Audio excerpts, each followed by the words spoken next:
Welcome back, Troglodytes, to the Trogly's Guitar Show. Today we have the Epiphone Edventure for the Prophecy Les Paul GX. This one was part of my very first unboxing video. It's just taken 3 months to do this. But I finally got some time to sit down with this thing, so let's go ahead and learn a little bit about the history of this model first. The Prophecy series was an attempt for Epiphone to take their custom guitars and turn them modern. And by doing that, they essentially just made these things look like metal monsters. They had bound bodies, front and back, with a bound fretboard. Most of them had quilt maple top veneers, 24 jumbo frets on a slim tapered neck with a satin finish on it, and what they considered the blade inlays, as well as the headstock logo. They made them in Les Paul, SG, Futura, and M3 body styles. That one's called the EM2 in the Epiphone lineup, though.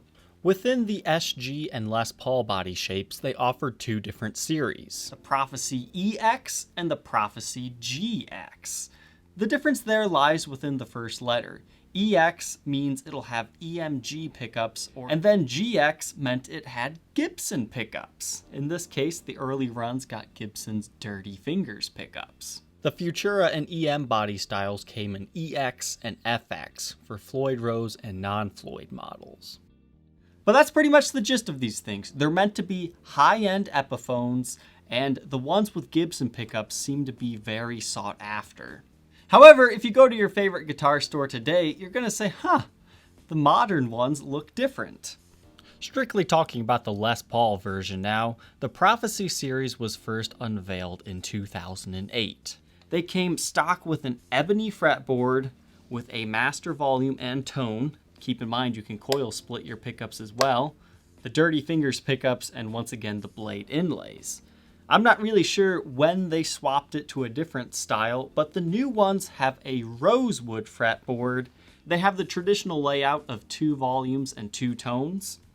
They come with Gibson's 490R, 498T pickups, so nowhere near as hot as the Dirty Fingers. And they give it the same inlays that we saw on that double cut Epiphone that we reviewed a month ago. And they also changed the headstock emblem to what looks like a coffin to me. But the modern day ones cost $799. So yes, these are high-end Epiphones no matter what way you put it. It comes down to personal preference which run that you would like best though. So when learning about this example, I was able to decode the serial number. The first 2, it says DW.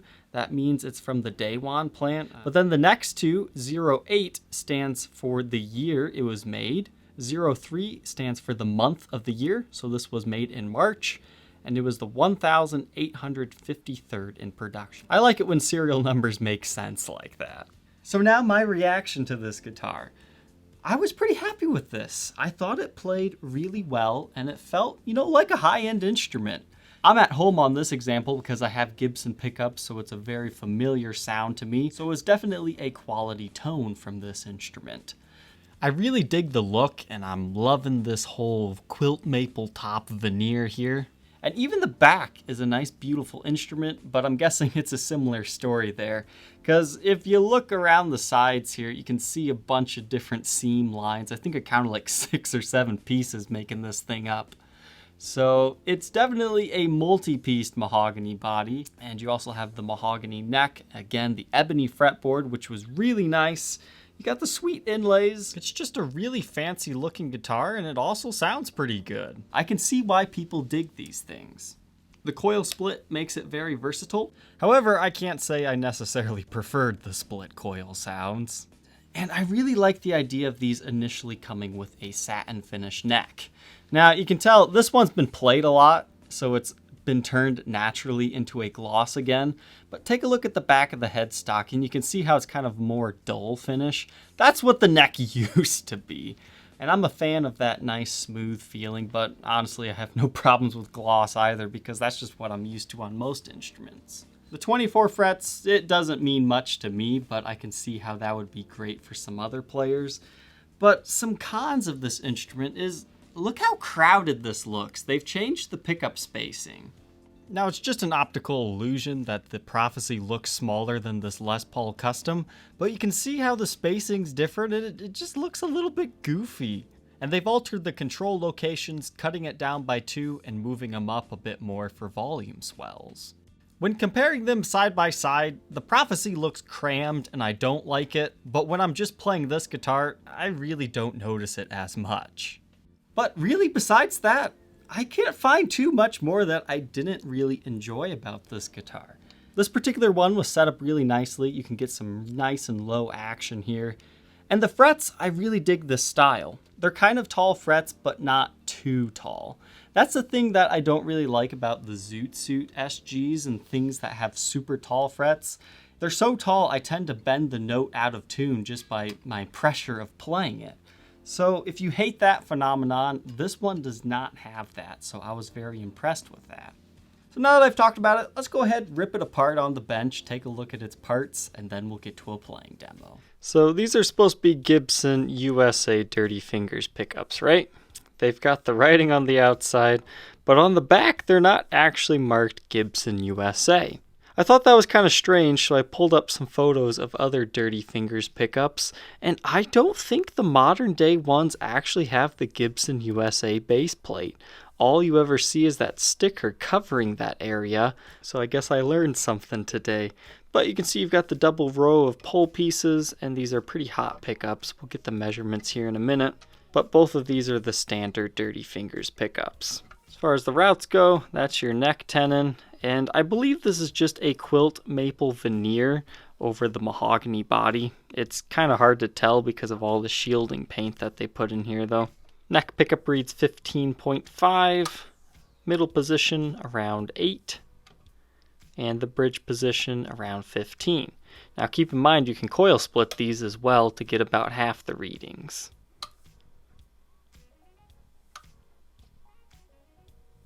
The bridge is your standard Epiphone bridge. It's kind of the ABR1 style. It says Epiphone on the back, and so does your tailpiece there.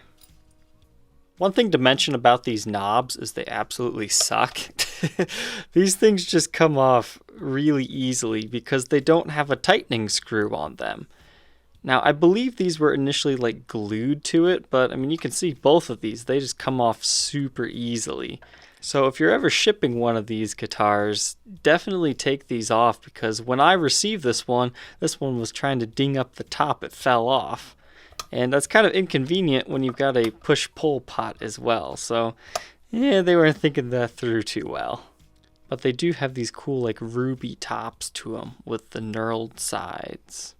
Even your headstock's kind of cool here. You've got the same thing going on with the Epiphone logo, and your truss rod's in there if you need to use it. And the cover itself reads Les Paul Custom Prophecy. The nut width measures 1.7 inches, which increases to 2.07 by the 12th. First fret neck depth of 0.81 inches, which then increases to 0.89 at the 12th, so it's a rather thin feeling neck. These are meant to be a 24 3/4 inch scale. You can see it's slightly longer than that though.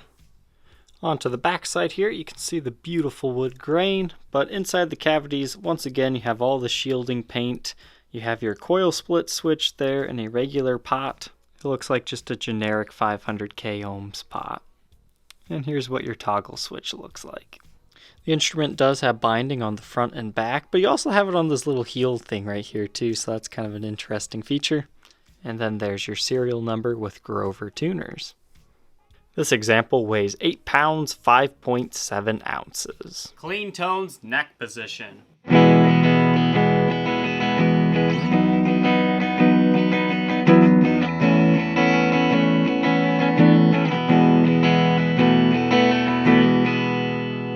Middle position.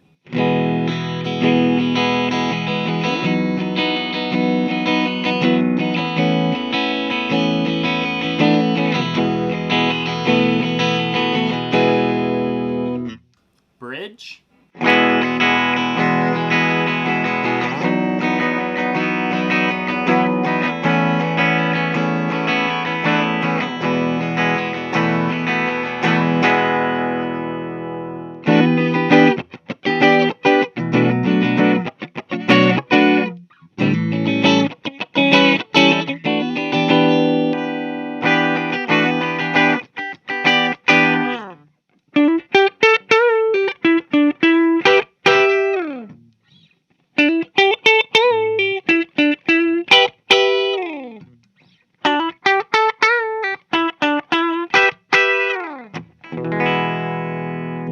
position.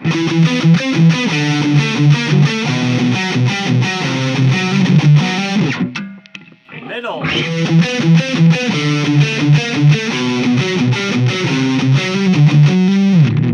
Bridge.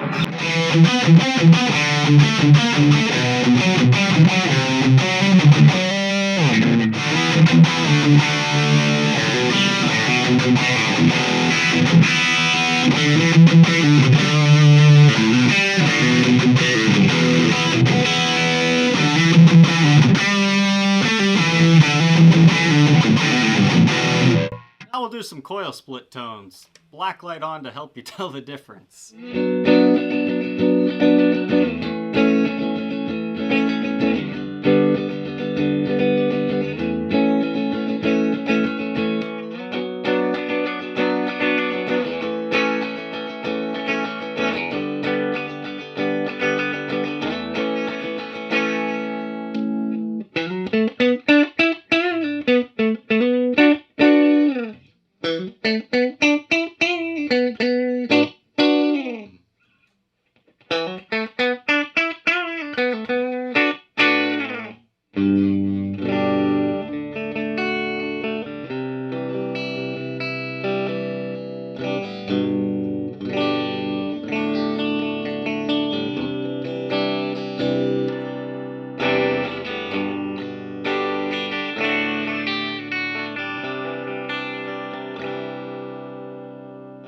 Bridge position.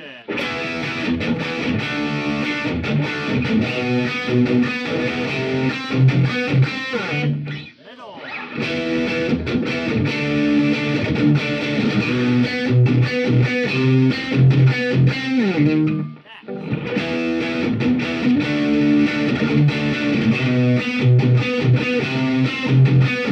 Now that we know all about this guitar, let's go ahead and briefly review its condition. I'm going to operate Epiphone Edventure very similar to Trade Tuesday. So I'm open to trades for other Epiphone guitars, but I'm not going to hold this for like a week or anything. It'll also be for sale if you want that. So I'll get some more Epiphones on the show to share with you guys. But condition-wise, I mean, you've got some light scratches, nicks, and dings on this example.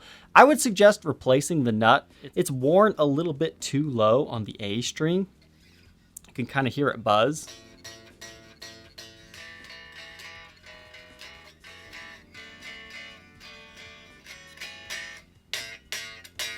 I mean, it's not too bad, but I definitely want you to know about it.